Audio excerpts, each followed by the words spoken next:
I'm going to go into my top 10 heavyweights right now. Number 1, Tyson Fury, clearly the number 1 guy at the heavyweight division.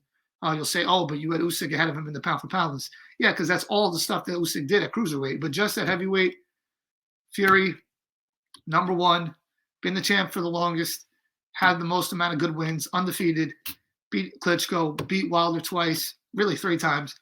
Dylan White was underrated. He's the number 1 guy. Number 2, Usyk, obviously he's the champion. Besides for Fury, beat Joshua, beat Chisora, beat Joshua twice. Those are 1 and 2. Obviously, those got to be the top 2 guys. Usyk very feel 100%. I like his interviews too. Now it gets interesting. To me, 3. I'm still gonna say Anthony Joshua, and stick with me here. Even though he lost twice to Usyk, and I think that Wilder would beat him, I gotta respect the resume. He beat a lot of good guys to get in that position.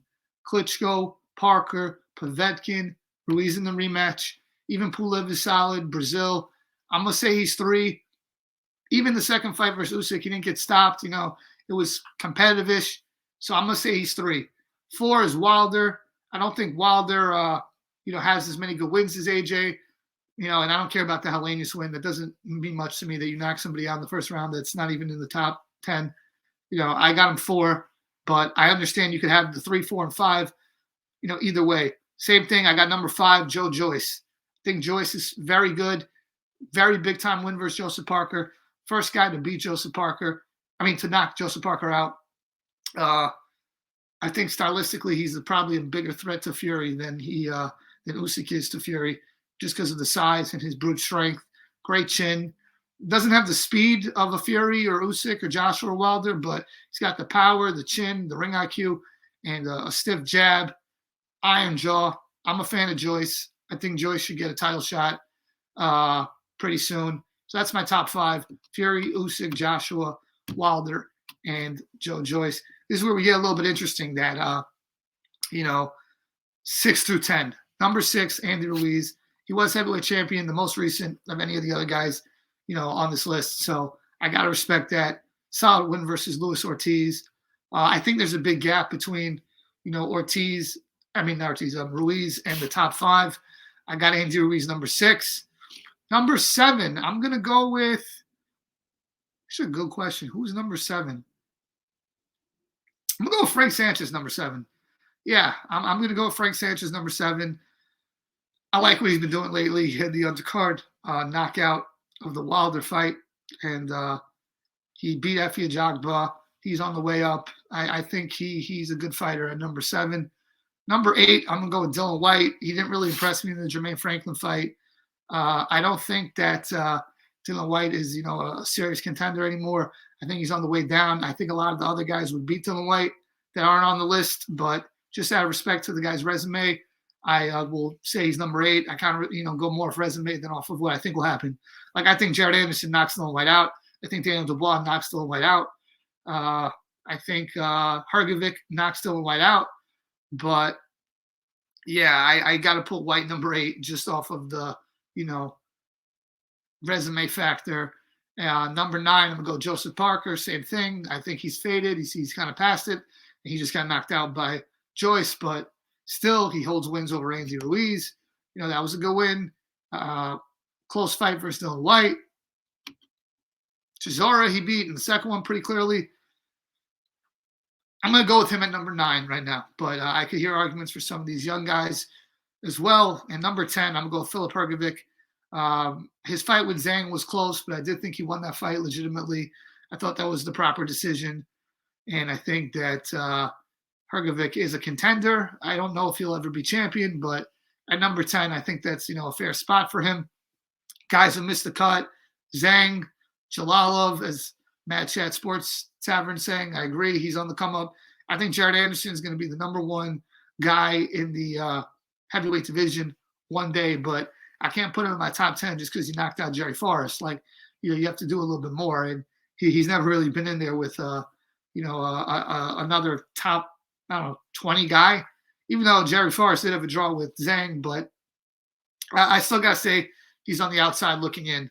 So, yeah, I would have probably said Dylan White over Sanchez before the Jermaine Franklin fight, but I'm going to switch that around. I'm going to say Frank Sanchez, number 7. Dylan White, number 8. So, yeah, I think these young guys like, Jalalov, Anderson, they're definitely on the way up, but I can't put them in there. I don't think Luis Ortiz is top 10 heavyweight anymore. I don't think he's the same. His punch resistance isn't the same. Yeah, I mean, I'm a big fan of Big Baby, not Big Baby Miller, but Big Baby, Jared Anderson. That is word. A lot of people say that Jared Anderson got the best of Fury in sparring. Sparring is sparring, fighting is fighting. But I think Jared Anderson is the next great heavyweight, and it's going to be great because he's an American heavyweight, and I don't think America's had a heavyweight like that since Evander Holyfield. Frankly, because even Wilder, he never unified, never was the number one guy. Got into the sport lately. Jared Anderson has a lot of quality things about him. He has the, he's very fluid. He got power. He can box. He can switch. Maybe he has to tighten up his defense a little bit, but I think he will be number one day. But yeah, Jalalov will spark Hrgovic. It's very possible. I think it's very possible that a guy like Jared Anderson will also. But I got to go off of what people go off of. I got to go off of who you beat. I can't just go off speculation. It wouldn't be fair. Yeah, the last time America had a great heavyweight, I'm talking all-time great, it was pre-social media. It was Evander Holyfield. And before that, it was Mike Tyson and Riddick Bowe. So, yeah, that's my top 10. 1, Tyson Fury. 2, Alexander Usyk. 3, Anthony Joshua. 4, Deontay Wilder. 5, Joe Joyce. 6, Andy Ruiz. 7, Frank Sanchez. 8, Dylan White. 9,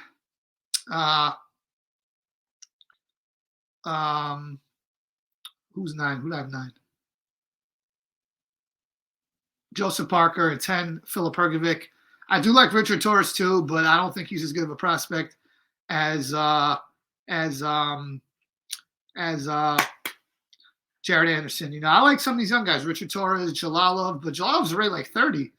And then you got a guy like Frank Sanchez. Obviously, he's already a contender. Hrgovic. I don't think Tony Yoka is much of anything, honestly. I think Dubois has the power to be a heavyweight, belt holder, but I don't think he's a good enough boxer. He's got to develop some kind of defense. If Daniel Dubois can develop any kind of defense, he could be a heavyweight champion. But I just wonder if Dubois is mentally strong enough. And he got dropped 3 times in his last fight on that Fury Chisora undercard. So I mean, I don't. I was a bigger believer in Dubois before the Joe Joyce fight, and I actually thought Dubois was going to beat Joe Joyce, and he was doing well in the fight, but Joyce broke him down like a veteran, busted his eye, and let's be honest about it, Dubois, he quit in that fight. Like, let's call it what it is. He quit. So yeah, I wonder if Daniel Dubois has the mental fortitude to be the heavyweight champion of the world. But those are the young guys on the come up. And I actually saw something that Dubois, they're gonna petition for him to get the WBO title shot versus Usyk or whatever, WBA versus Usyk. I don't think it's gonna happen because I think Usyk and Fury are gonna fight for undisputed. But Frank Warren should keep Dubois away from Usyk for the time being because he is not ready for that at all. Like he's not ready for championship level at all, in my opinion. Usyk is way too advanced for Daniel Dubois. What he should do, Dubois, is he should wait until Fury, Usyk, all these guys, Joyce, the dust settles, then go become the vacant champion in the next era. He is not ready for championship boxing at all. So that's what I think. Yeah, I think Richard Torres is very marketable. I just wonder how well a 6'2" heavyweight's going to do, in this era. Most of the great champions are taller, longer, and they can keep it at, distance. But Torres has the power for sure, but he's only got like 4 fights so far. But he's a bull. I mean, he's chiseled out. You see the back muscle showing, got the power, but he's got to improve his defense and probably has to get with like a big-time trainer. I don't know who that is, but that probably would be the course of action. But who am I missing? I don't think I'm missing anybody notable at heavyweight. I think that's, the top 10. Obviously, Usyk and Fury, whoever wins that fight, would be number one. Uh, yeah, I mean, the Wilder's still in the mix. I still think AJ at 3.